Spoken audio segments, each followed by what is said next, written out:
ዶሮ አርቢዎች በፋርማችሁ ለዶሮቻችሁ የሚሰጡት መኖ እንዴት ፕሮሰስ ይደረጋል የሚለውን ከመጀመሪያ እስከ መጨረሻ ላሳያችሁ። በዛውም አዲሱ ፋብሪካችን አስጎበኛችኋለሁ ማለት ነው። ዳይ ወደ ውስጥ እንግባ። ሰብስክራይብ ማድረግ እንዳይረሳ፣ ሰብስክራይብ ያደርጋችሁ። መኖ ፋብሪካ ሁሌም ቢሆን ያው ዱቄት ነገር ይኖረዋል፣ ይታወቃል።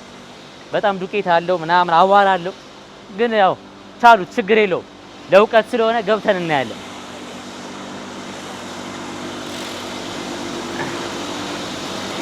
ስራ እንዴት ነው? አሪፍ ነው።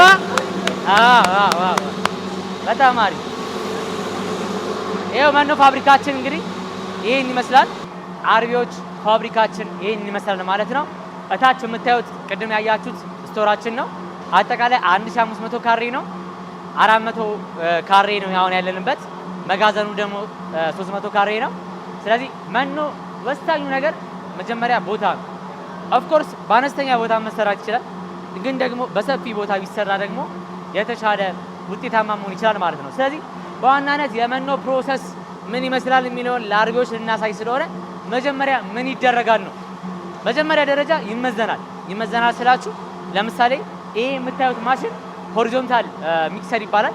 በዚህ ማሽን እስከ 5 ኩንታል መኖ ማደባለቅ ይቻላል ማለት ነው። ስለዚህ ይሄ 5 ኩንታል ስንት ይሆናል ማለት ነው? በ5 ኩንታል ሲሆን ለ5 ኩንታል የሚሆን በፎርሙላችን መሰረት በቀሎ 55 ኬጂ ከሆነ የ5 ኩንታል 55 ኬጂ ወይም ደግሞ አነስተኛ የሚባሉት እነ ስጋና አጥንት እነ ኮንሰንትሬት የመሳሰሉትን ለ5 ኩንታል 5 ኩንታል ያክል እየደመርን አንድ ላይ መዝነን እናስቀምጣለን ማለት ነው። ስለዚህ አንድ ዙር 5 ኩንታል ወይም 6 ኩንታል የሚያደባልቅ ከሆነ የ5 ወይም የ6 ኩንታል ዙር የሚሆን ነገር እናረጋለን ማለት ነው።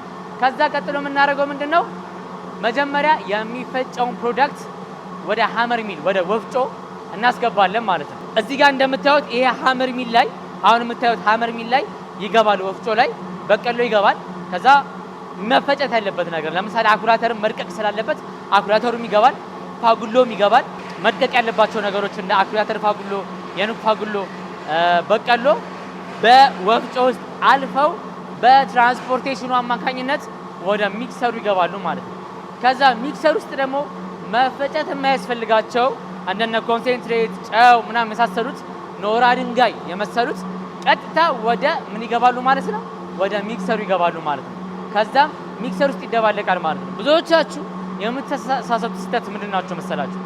በተለይ መኖ ላይ ሁለት አይነት ሚክሰር አለ። ሆሪዞንታል ሚክሰር እና ቨርቲካል ሚክሰር የምንለው ማለት ነው። ቨርቲካል ሚክሰር ትልልቅ ካምፓኒ መሆን አለባችሁ። በቀን ከ400 እና 500 ኩንታል በላይ የሚያመርት ካምፓኒ ከሆነ ብቻ ነው ቨርቲካል ሚክሰር መጠቀም ያለበት። አለበለዚያ ስሞል ስኬል ላይ ቨርቲካል ሚክሰር የምትጠቀሙ ከሆነ በጣም ለረጅም ሰዓት ሚክስ መደረግ አለበት። መኖ ሚክሲንግ ቫልዩ በጣም ወሳኝ ነው። ከሽታው ጀምሮ ማወቅ እንችላለን በደንብ ሚክስ ሆኗል አልሆነም። ካልሆነ ግን ዶሮዎች ላይ መነካከስ ያመጣል፣ ምርት ይቀንሳል፣ እንቁላል ቅርፊት ይሳሳል፣ በጣም በርካታ ችግር ታገኛላችሁ። ኢቭን ኢፍ መኖ ፎርሙላው አሪፍ ሆኖ ማለት ነው። ስለዚህ እሱን ነገር ካሁኑ ማሰብ አለባችሁ ማለት ነው። ስለዚህ እዛ ሚክሰር ውስጥ ለ5 ደቂቃ ይብላላል ማለት ነው። ከተብላላ በኋላ ልክ እንደምታዩት ይሰፋል። የኛ የጥራት ተቆጣጣሪዎች አሉ፣ ያዩታል። እነዚህ የሰፉ ወደ ስቶር ያስቀምጣሉ ማለት ነው። ስለዚህ ፕሮሰሱ ይሄን ይመስላል። በቀን ቢያንስ እስከ 400 ኩንታል እናመርታለን። ምርቶቻችንን የምትፈልጉ ሰዎች ወስዳችሁ መጠቀም ትችላላችሁ። አይደለም እኛ ራሳችን ማምረት እንፈልጋለን የምትሉ ሰዎችም ደግሞ ራሳችሁ እንድታመርቱ ስልጠና እንሰጣለን፣ ጥሬ ዕቃ እናቀርብላችኋለን። እኛ ጋር ሁሉም ነገር ግልጽ ነው። ተጋግዘን አብረን ሰርተን ማደግ ነው የምንፈልገው። አሁንም ደጋግማችሁ የምጠይቃችሁ ነገር ግን ዩቲዩባችንን ሰብስክራይብ አድርጉ፣ ሼር አድርጉ። ብዙ ሰዎች ማየት አለባቸው። እዚህ ጋር የምንናገረው ቀልድ አይደለም። እዚህ ጋር የምንናገረው ድራማ አይደለም። እዚህ ጋር የምንናገረው ፖለቲካ አይደለም። እዚህ እያወራን ያለነው ሪል ሳይንስ ነው፣ ግብርና ነው። ስለዚህ ስራ ውስጥ ምርት ውስጥ ግብርና ውስጥ መግባት የምትፈልጉ ሰብስክራይብ አድርጉ። በአካል ደግሞ ቢሮአችን መገናኛ ሲቲ ሞል 7ኛ ላይ እንገኛለን።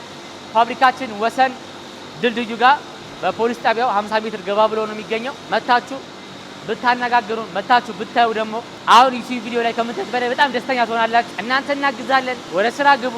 ማንኛውንም ጥያቄ ከስራ አስቀምጡልኝ። ሰላማችሁ